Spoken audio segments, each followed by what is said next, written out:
మీ అందరూ ఎప్పటినుంచో నేను అడుగుతున్నమాట అరేబియన్ చికెన్ మండీ చెయ్యండి అని చెప్పేసి. దీనికోసం అని చెప్పేసి నేను విజయవాడ వెళ్ళానండి. విజయవాడ వెళ్ళినప్పుడు నాకు ఒక దగ్గర రెస్టారెంట్ అది ఆ వీడియో క్లిప్స్ అనేది కూడా నేను మీకు ప్లే చేస్తాను, మీరు చూడవచ్చు. జస్ట్ ఒక్క నిమిషం మాత్రమే ఆ వీడియో క్లిప్స్ అనేది కూడా పెట్టాను. దయచేసి వీడియోని అయితే మాత్రం లాస్ట్ వరకు చూడండి. అక్కడ నేను టేస్ట్ చేసినప్పుడు వాళ్ళు ఏంటంటే నాకు ఒక తందూరి చికెన్ లాంటిది ఇచ్చి సేమ్ టు సేమ్ టేస్ట్తోనే ఇచ్చారన్నమాట. అదే టేస్ట్ నేను రెప్పించేసి ఆ మండీ బిర్యానీ అనేది చెయ్యాలి, కంపల్సరీగా మనం ఇదే టేస్ట్తోని ఇవ్వాలి అనే ఉద్దేశంతో అయితే మాత్రం ఈ వీడియో చేయడం జరిగిందండి. ఇదే విధంగా ఫుల్గా డెకరేషన్ అయితే చేసుకొని మీ ముందుకు రావడం అంటూ జరిగిందనమాట. మండీ బిర్యానీ చాలా అంటే చాలా బాగుంటుంది. మన ఇంటి దగ్గర కూడా చాలా సింపుల్గా చేసుకోవచ్చు అనమాట. నేను ఆ రెస్టారెంట్లో తిన్న వీడియో క్లిప్స్ అయితే మాత్రం ఇప్పుడు మనం చూసేద్దాం. దానికోసం ఇదైతే మాత్రం అరేబియన్ మండీ అని చెప్పేసి ఒక రెస్టారెంట్, ఇక్కడ సదరన్ స్పేస్ రెస్టారెంట్ అని చెప్పేసి ఉందన్నమాట. అంటే టేక్ అవే కౌంటర్ అన్నమాట. ఓన్లీ కింద, పైన వచ్చేసరికి అరేబియన్ మండీ రెస్టారెంట్ అండి. ఇది ఎక్కడంటే మనకి బన్ సర్కిల్ దగ్గర అనమాట. అదేవిధంగా దాని ఆపోజిట్లోని ఇరానీ మండీ అని చెప్పేసి ఉంటుంది అన్నమాట. అల్ఫా ఇరానీ చాయ్, అల్ఫా ఇరానీ ఫుడ్స్ అని చెప్పేసి. మీకు దీనికోసం కానీ తెలిసేదైతే మాత్రం నాకు కింద కామెంట్ సెక్షన్లో కామెంట్ చేయండి. దీని అడ్రస్ వచ్చేసరికి బన్ సర్కిల్ దగ్గర అనమాట. దానికంటే ముందు ఒక లెఫ్ట్ సైడ్ గల్లీలో ఉందన్నమాట ఇది. నేనైతే ఇదిగోండి ఫైనల్గా వచ్చేసరికి మండీ అనేది నాకైతే ఇదే విధంగా ఇచ్చారన్నమాట. వైట్ గ్రేవీ, రైతా, అలాగే తందూరి చికెన్ అనమాట. ఇది ఒక సొట్ట ముక్క అంటూ ఇచ్చారు, ఒక గుడ్డు, వెజ్ గ్రేవీ కూడా పెట్టారన్నమాట. ఇదండి ఫైనల్గా అయితే మాత్రం ఓవరాల్గా రెస్టారెంట్ అయితే మాత్రం ఈ విధంగా ఉంది. ఇంకా మనం లేట్ చేయకుండా వీడియోలోకి అయితే వెళ్ళిపోదాం. ముందుగా మనం మండీ బిర్యానీ కోసం అని చెప్పేసి ఫ్రైడ్ ఆనియన్స్ అనేది ఫ్రై చేసుకొని పక్కన పెట్టుకోవాలండి. ఈ ఫ్రైడ్ ఆనియన్స్ కోసం అని చెప్పేసి నేను సపరేట్గా ఒక వీడియో అనేది కంపల్సరీగా చేస్తాను. ఏ విధంగా కట్ చేయాలి, ఏ విధంగా ఫ్రై చేయాలి, దాన్ని ఏ టైం అప్పుడు తీయాలి అనేది కూడా జస్ట్ ఇందులో మీకు చూపించడం వరకు మాత్రమే నేను చూపిస్తాను అన్నమాట. ఫ్రైడ్ ఆనియన్స్ ఎప్పుడైనా సరే తీసుకునేటప్పుడు కొద్దిగా ముందుగానే తీసుకోవాలండి. లేదనుకోండి అవి మొత్తం ఎర్రగా అయినప్పుడు తీసేటట్టయితే మాత్రం నల్లగా అయిపోతాయి అన్నమాట. కాబట్టి ముందుగానే తీసుకోవాలి. అలాగే డ్రై ఫ్రూట్స్ అంటే ఏమీ లేదండి, బాదము, అదేవిధంగా కిస్మిస్ ప్లస్ కాజు అనమాట. ఈ మూడింటిని కూడా నేను ఒకదాని తర్వాత ఒకటి ఫ్రై చేసుకొని ముందుగానే నేను పక్కన పెట్టుకుంటున్నా అన్నమాట. ఇది ఎందుకంటే మనకి తర్వాత డెకరేషన్ చేసుకోవడానికి కావాలన్నమాట. డెకరేషన్ అంటే కంపల్సరీగా ఉండాలండి. ఈ బిర్యానీ అనేది కొద్దిగా స్వీట్నెస్ అనేది ఉంటుంది అన్నమాట. మరీ అంత స్పైసీగా కూడా ఉండదు అనమాట. చూసారు కదండి, ఫ్రైడ్ ఆనియన్స్ అయితే ఈ విధంగా కలకలాడాలన్నమాట. అంటే కలర్ఫుల్గా మంచి కలకలాడాలి. అదేవిధంగా డ్రై ఫ్రూట్స్ అనేది కూడా తీసుకొని పెట్టుకున్నాను. ఇది ఒక ప్రాసెస్ అనమాట. ఇది అయిపోయిన తర్వాత మసాలా. ఈ మసాలా అనేది చాలా ఇంపార్టెంట్ అండి. ఒక్కొక్కరు ఒక్కొక్క రకంగా చేస్తారు. నేను ఒక స్టైల్లో చేశాను, మీరు వీడియో లాస్ట్ వరకు కూడా చూడండి. దీనికోసం ఒక 10 మిరియాలు, 1 టేబుల్ స్పూన్ జీలకర్ర, అదేవిధంగా 2 టేబుల్ స్పూన్ల ధనియాలు కూడా వేసుకొని దీంట్లోనే ఒక 2 ఇంచుల దాల్చిన చెక్క అనేది, కొద్ది క్వాంటిటీ ఎక్కువ కావాలండి, 2 ఇంచుల దాల్చిన చెక్క అనేది 4 పీసులు వేసుకున్నాను. ఒక 10 పీసులు యాలకులు కూడా వేసుకున్నాను. ఇదేమో 2 డ్రై ఇలాచీ అనమాట. డ్రై ఇలాచీ అంటే మనకి ఎక్కడైనా సరే ఇస్తారు. అదేవిధంగా 10 లవంగాలు, దీనికి తోడు ఒక 2 పీసులేమో సొంటి. ఈ సొంటి అనేది మన డ్రై జింజర్ అనేసి అంటారండి. ఏమీ లేదండి, నీళ్ళలో నానబెట్టిన తర్వాత సొన్నుల్లోని మళ్ళీ నానబెట్టిన తర్వాత అప్పుడు ఎండబెడతారు అన్నమాట. ఇదైతే నేను డైరెక్ట్గా మిక్సీలో వేసాను. మీరు ఇటువంటి పొరపాటు చేయమాకండి, నాకు పొరపాటు జరిగింది. నేను మిక్సీలోనే కదా, బ్లేడే కదా, కర్ర నెరుకుతుంది అనుకున్నాను, కానీ నరకలేకపోయింది అన్నమాట మిక్సీ కూడా. కాబట్టి మీరైతే మాత్రం దంచే వేసుకోండి, అప్పుడే మీకు చాలా పర్ఫెక్ట్గా వస్తుంది అన్నమాట. అంటే నాకు జరిగిన పొరపాటు మీకు జరగకూడదు ఉద్దేశంతో నేను చెప్తున్నమాట ఆ విధంగా. తర్వాత డ్రై ఫ్రూట్స్ ఏదైతే బాదము అలాగే జీడిపప్పు మనం ఫ్రై చేసుకొని పక్కన పెట్టుకున్నాం, అవి కూడా ఒక 10 పీసులు అనేది వేసుకున్నాను. దీంట్లోనే ఒక 50 గ్రాములు ఫ్రైడ్ ఆనియన్స్ అండి. మనం ముందుగా ఫ్రై చేసుకొని పెట్టుకున్నాం కదా, ఆ ఫ్రైడ్ ఆనియన్స్ కూడా ఇందులోనే వేసుకున్నాను. దీనికి తోడు 1 టేబుల్ స్పూన్ మిర్చి పౌడర్ అన్నమాట. ఇది ఏది మిర్చి పౌడర్ వేసుకునే సరే పర్లేదండి, ఇవన్నీ ఇందులోనే వేసుకోవాలన్నమాట. ఇది బిర్యానీకి అలాగే మసాలాకి, అదే చికెన్ మసాలాకి కూడా వాడాలి. అలాగే 1 టేబుల్ స్పూన్ ఫుల్గా అల్లం వెల్లుల్లి పేస్ట్ అనేది కూడా వేసుకున్నాను. 1 టేబుల్ స్పూను ఉప్పు అనమాట, కల్లుప్పు అనమాట, అంటే బాగా నలుగుతుంది అనే ఉద్దేశంతో. ఇదేమో ఆలివ్ ఆయిల్ అండి.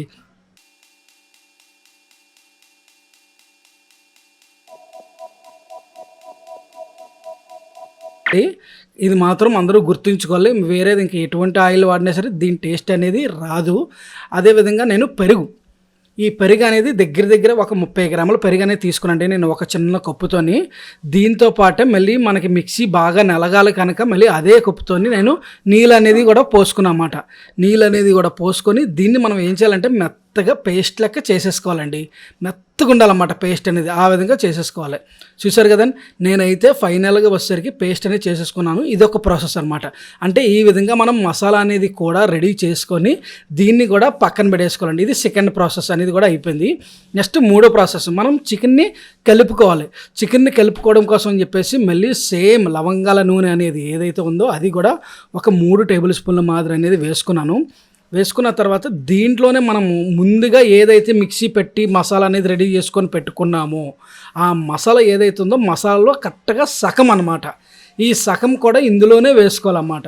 ఇంకొక సగం దేనికోసం అంటే మనం బిర్యానీలో వాడాలండి ఇదే మసాలాని కొంతమంది పౌడర్ లెక్క చేసుకుంటారు, లేదంటే అవి సపరేట్గా ఇవి సపరేట్గా వేసుకుంటారు. కానీ ఈ విధంగా చేసుకుంటే మీకు సింపుల్ మెథడ్లో అయిపోద్ది అనే ఉద్దేశంతో నేను ఈ విధంగా చేశానండి. ఇది ఇదే విధంగా చెయ్యాలి అనేసి పక్కా రూల్స్ అయితే ఏమీ లేదు. మనకి పర్ఫెక్ట్గా ఆ ఫ్లేవర్ అనేది వస్తే సరిపోద్ది అన్నమాట. దీనికి తోడు నేను చికెన్ ఏదైతే ఉందో కరెక్ట్గా నేను 4 పీసులు తీసుకున్నాను. అంటే ఒక కోడిని 4 పీసుల కింద చేసి దానికి ఘాట్లు అనేది పెట్టుకున్నాను అన్నమాట, మధ్యలో మసాలా వెళ్ళడం కోసం అని చెప్పేసి. అదేవిధంగా మసాలా మొత్తం ప్రతి పీసుకి కూడా కలుపుకున్న తర్వాత దీన్ని ఏదైనా సరే ఒక ప్లేట్లో వేసి దీన్ని కనీసం ఒక అరగంట సేపైనా సరే నానబెట్టి పక్కన పెట్టుకోవాలండి. అంటే తందూరి చికెన్ లెక్క అనమాట. ఇందులో ఎటువంటి కలర్ అనేది కూడా వేయకూడదు. ఓకే, ఇదైతే నానబెట్టి పెట్టుకుంటేనే అప్పుడే మనకి మసాలా అనేది టేస్ట్ వస్తుంది. ముక్క కూడా కొద్దిగా ఉప్పు కారం అనేది కూడా కొద్దిగా బాగా పడుతుంది. ఇప్పుడు మనం దీన్ని స్టీమ్ చేసుకోవాలి. స్టీమ్ కోసం అని చెప్పేసి నేను ఒక కుక్కర్ లాంటివి తీసుకొని దానికి కింద నీళ్ళు అనేది పోసుకున్నమాట. నీళ్ళు పోసుకొని జాలి, మీ దగ్గర కంపల్సరీగా ప్రతి ఒక్కరి ఇంట్లో ఉంటుంది, ఇటువంటి జాలి అనేది పెట్టుకోవాలి. ఎందుకంటే కన్నంలో నుంచి లోపల ఆవిరి అనేది బయటకు వస్తే చికెన్ అనేది మనకి బాయిల్ అవుతుంది అన్నమాట. బాయిల్ అంటే ఉడకడం కాదండి, నీళ్ళలోని ఆ ఆవిరితోనే మనకి కుక్ అనేది అవుతుంది అన్నమాట. ఈ విధంగా మనం కుక్ చేసుకోవాల్సి ఉంటుందండి. ఈ విధంగా మనము వాటర్తోనే స్టీమ్ చేసుకోవాల్సి ఉంటుంది అన్నమాట. ఎప్పుడైతే మనకి ఈ విధంగా స్టీమ్ అయిందో ఒక 15 నిమిషాల తర్వాత మళ్ళీ పీసులు వెనక్కి తిప్పుకోవాలన్నమాట. వెనక్కి తిప్పుకున్నప్పుడు మనకి పర్ఫెక్ట్ మెథడ్లోనే దగ్గర ఇది మీకు ఒక హాఫ్ అన్ అవర్ టైం పడుతుందండి. కంపల్సరీగా హాఫ్ అన్ అవర్ టైంలోనే కంపల్సరీగా పీస్ అనేది కూడా కొద్దిగా మెత్తగా ఉడుకుతుంది. మెత్తగా అంటే 100% ఉడికిపోదు, జస్ట్ ఒక 80% వరకు మాత్రమే ఈ చికెన్ పీస్ అనేది ఉడుకుతుంది అన్నమాట. మీరు ఎప్పుడైనా సరే గుర్తుంచుకోవాలి, మినిమం 15 నిమిషాల టైం అనేది కంపల్సరీగా పడుతుందండి. ఈ టైం అనేది అందరూ స్పెండ్ చేయాలి, తప్పదు. అదేవిధంగా మనకి మిగిలిన చికెన్ ఏదైతే ఉందో ఆ 2 పీసులని కూడా నేను ఇదే విధంగా చేసుకొని పక్కన పెట్టేసుకోండి. మొత్తం 4 పీసులు కూడా చేసుకున్నాను. దాని తర్వాత మనం దోశలు ఆమ్లెట్లు వేసుకునే పెనం లాంటిది ఏదైతే ఉందో అటువంటి పెనం అనేది తీసుకోవాలి. అటువంటి పెనం అనేది తీసుకొని వీటిని ఫ్రై చేసుకోవాలన్నమాట. ఫ్రై అంటే మొత్తం ఆయిల్లో ఫ్రై చేయడం కాదండి, కొద్దిగా వేసి మనము తందూరి చికెన్ హోమ్ మేడ్ ఏ విధంగా అయితే చేస్తామో అదే విధంగా దీన్ని తవ్వ పెట్టి అటు ఇటు కాల్చుకోవాలన్నమాట. మనం ఎప్పుడైతే మనకి ముక్కలు అనేది మంచిగా కలర్ మారి ఈ విధంగా వచ్చిందో అప్పుడు మనం దీన్ని తీసుకోవాలండి. చూసారు కదండి, ఇప్పుడు మనకి మండీ బిర్యానీ కోసం అని చెప్పేసి చికెన్ కూడా పర్ఫెక్ట్గా కుక్ అయ్యి పర్ఫెక్ట్గా రెడీ అయిపోయింది అన్నమాట. మూడో ప్రాసెస్ కూడా మనకి రెడీ, చికెన్ ప్రాసెస్ కూడా. ఇప్పుడు బిర్యానీ ప్రాసెస్. ఈ బిర్యానీ ప్రాసెస్ కోసం అని చెప్పి సేమ్ మళ్ళీ ఆలివ్ ఆయిల్ ఏదైతే ఉందో అది ఒక 4 టేబుల్ స్పూన్లు మాదిరి వేసుకున్నాండి. ఇది కరెక్ట్గా 1/2 కిలో రైస్కి అనమాట. 1/2 కిలో రైస్ అనేది నేను ముందుగా నానబెట్టుకున్నాను. దీనికి తోడు ఒకటే బిర్యానీ ఆకుని 2 ముక్కల కింద చేసి దాంట్లోనే 3 యాలకులు, ఒక చిన్నది 1 ఇంచు దాల్చిన చెక్కని 4 ముక్కల కింద చేసి అది కూడా వేసుకున్నాను. దీనికి తోడు ఒక 2 బ్లాక్ ఇలాచీ అనమాట, ఇది కూడా వేసుకున్నాను. అలాగే ఇవి తోక మిరియాలండి. తోక మిరియాలు అనేది ఒక 7 పీసుల వరకు వేసుకున్నమాట. తోక మిరియాలు అంటే షాప్లో ఎక్కడైనా సరే ఇస్తారు మీకు. అదేవిధంగా మనం ముందుగా ఏదైతే గ్రైండ్ చేసుకుని సగం మసాలాని పక్కన పెట్టుకున్నామో ఆ మసాలా కూడా ఇదే ఆయిల్లో వేసి దీన్ని దగ్గర ఇంకొక 2 నిమిషాల సేపు బాగా ఫ్రై చేయాలండి. అప్పుడే దీంట్లో ఉండే ఫ్లేవర్ ఏదైతే ఉందో అది కూడా మనకి బయటికి వస్తుంది అన్నమాట. బయటకు వచ్చిన తర్వాత ఇది కప్పు, ఇదే కప్పుతోని నేను 2 కప్పులు, ఇది 250 ml కప్పు అనమాట. ఈ కప్పుతో నేను 2 కప్పుల రైస్ అనేది నానబెట్టుకొని పక్కన పెట్టుకున్నాను. ఈ 2 కప్పులకి నేను 3 నీళ్ళు అనేది పోసుకుంటున్నాం అన్నమాట. అంటే 1కి 1.5. ఇది బాస్మతి రైసు అరగంట ముందే నానబెట్టాను కనుక వేసుకున్నాను. ఈ వాటర్ కూడా ఏ నీళ్ళు అంటే మనం స్టీమ్ చేసాం కదండి చికెన్ కిందని, అది ఉడికి ఆవిరి రూపంలో తయారయ్యి మళ్ళీ ఆ మసాలా చికెన్ ఫ్లేవర్ మొత్తం పీల్చుకొని వాటర్ లెక్కనే ఉంటుంది అన్నమాట మనకి కిందనే. ఆ నీళ్ళు అనేది పోసుకున్నాను నేను. మనకి ఫస్ట్ కుక్కర్లో స్టీమ్ చేసుకున్నాం కదా అది. ఇప్పుడు మనం సాల్ట్ అనేది చెక్ చేసుకొని సాల్ట్ అనేది పర్ఫెక్ట్ మెథడ్లోని మనం అడ్జస్ట్మెంట్ చేసుకోవాల్సి ఉంటుంది అన్నమాట ఇప్పుడే ఈ స్టేజ్లోనే. మళ్ళీ దాని తర్వాత ఎట్టి పరిస్థితుల్లో చేయలేము. మనకి ఎప్పుడైతే ఈ ఎసరు అనేది వచ్చిందో అప్పుడు మనం ముందుగా నానబెట్టిన రైస్ ఏదైతే ఉందో అరకిలో రైసు, ఆ అరకిలో రైస్ అనేది కూడా ఇందులో వేసేసుకోవాలి. ఇందులో వేసుకున్న తర్వాత ఫస్ట్ జస్ట్ ఒక్క ట్రిప్ మాత్రమే కలిపి మనం దీనిపైన మూత పెట్టాలండి. దీనిపైన మూత పెట్టి ఉంచుకున్న తర్వాత ఇది దగ్గర మనకి దమ్ముకి రెడీ అవ్వాలన్నమాట. దమ్ముకి రెడీ అవ్వాలి అంటే రైస్ అనేది పైకి తేలిపోవాలి, నీళ్ళు అనేది ఇంకిపోయి. మీరు ఇప్పుడు వీడియో చూస్తున్న విధంగా ఉండాలన్నమాట. ఎప్పుడైతే మనకి రైస్ అనేది పైకి తేలిందో అప్పుడు మనకి దమ్ వేయడానికి రెడీ అయ్యింది అని చెప్పేసి అర్థం అనమాట. మనకి ఎప్పుడైనా సరే ఈ రైస్ అనేది చాలా పొడి గారుతూ ఉండాలండి. జ్యూసీగా అస్సలు ఉండకూడదు, అలాగని చెప్పి ముద్దుగా కూడా ఉండకూడదు అన్నమాట. చాలా పొడి ఆడుతూనే ఉండాలి. సేమ్ టు సేమ్ ఇదే కలర్లో ఉండాలన్నమాట. చూసారు కదండి, కలర్ కూడా ఎంత అద్భుతంగా వచ్చిందో, లైట్ గోధుమ కలర్లోకి వచ్చిందనమాట. ఇదే కలర్లో ఉంటేనే బిర్యానీ అసలు నంబర్ 1 ఉంటుందండి. తర్వాత నేను ఒక 3 టేబుల్ స్పూన్ల మాదిరి నెయ్యి అనేది వేసుకున్నాను. నెయ్యి అనేది కంపల్సరీగా వేసుకోవాలి. ఇంకా కొన్ని ప్లేసులు అయితే నెయ్యి అనేది బాగా వేస్తారన్నమాట.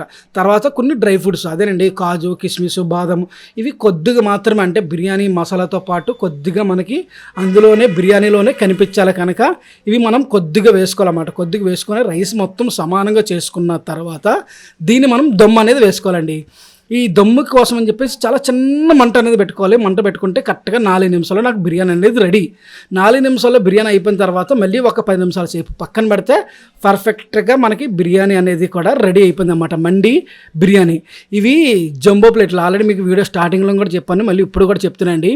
జంబో ప్యాకులు, ఫ్యామిలీ ప్యాకులు లాంటివి కాదు, సింగిల్ బిర్యానీ ప్లేట్లు లెక్క అనమాట. ఈ ప్లేట్లో నేను ముందుగా వీటిని డెకరేషన్ లెక్క చేసుకుంటున్నాను అండి. డెకరేషన్ అంటే తెలిసిందే కదండి, మండి బిర్యానీ ఇచ్చారంటే అవన్నీ మనకి పైన ఉండే వస్తువులన్నీ కూడా డైరెక్ట్గా బిర్యానీలోంచి రావన్నమాట. మనం ఎప్పుడైతే ఈ ప్లేట్లో సర్వ్ చేస్తామో అటువంటి ప్లేట్ ఏదైతే ఉందో దాంట్లోనే మొత్తం సమానంగా వేసి ఇప్పుడు మీరు వీడియోలో చూస్తున్నట్టుగా దానికి పైనుంచి డెకరేషన్ అనేది చేస్తారన్నమాట. డెకరేషన్ అంటే తెలిసిందే కదండి, మనకి దాంట్లో కావాల్సిన సామాన్లన్నీ మనకి క్యారెట్ కానీ, అదేవిధంగా ఆనియన్స్ కానీ, నిమ్మకాయ కానీ, చికెన్ కానీ, మళ్ళీ దానిపైనుంచి కొద్దిగంత ఫ్రైడ్ ఆనియన్స్, అదేవిధంగా మనం ముందుగా ఏదైతే ఫ్రై చేసుకొని పెట్టుకున్నామో డ్రై ఫ్రూట్స్, ఇవన్నీ కూడా వేసుకొని ఈ విధంగా కలర్ఫుల్గా చేసుకోవాలన్నమాట. దీంట్లో కుకుంబర్ కూడా వేసుకుంటారు, అంటే కీరా దోస అంటారు కదా, అది కూడా వేసుకుంటారండి. పైన పెడతారన్నమాట జస్ట్ అలాగా. నేను ఒక దగ్గర తిన్నప్పుడు కంపల్సరీ నాకు ఇదే వచ్చిందనమాట. చూసారు కదండి ఎంత పర్ఫెక్ట్గా గుమ్మలాడే మండి బిర్యానీ అనేది రెడీ. మీకైతే వీడియో నచ్చిందనేసి అనుకున్నాను. దయచేసి మీకు కానీ వీడియోగా నచ్చినట్టయితే మాత్రం ఒక లైక్ చేయండి, అలాగే షేర్ చేయండి, అలాగే సబ్స్క్రైబ్ చేసుకొని పక్కన్న బెల్ ఐకాన్ నొక్కి ఆల్ అని చెప్పి నొక్కండి. అప్పుడే నేను పెట్టే ప్రతి వీడియో యొక్క నోటిఫికేషన్ అనేది మీకు వస్తుంది.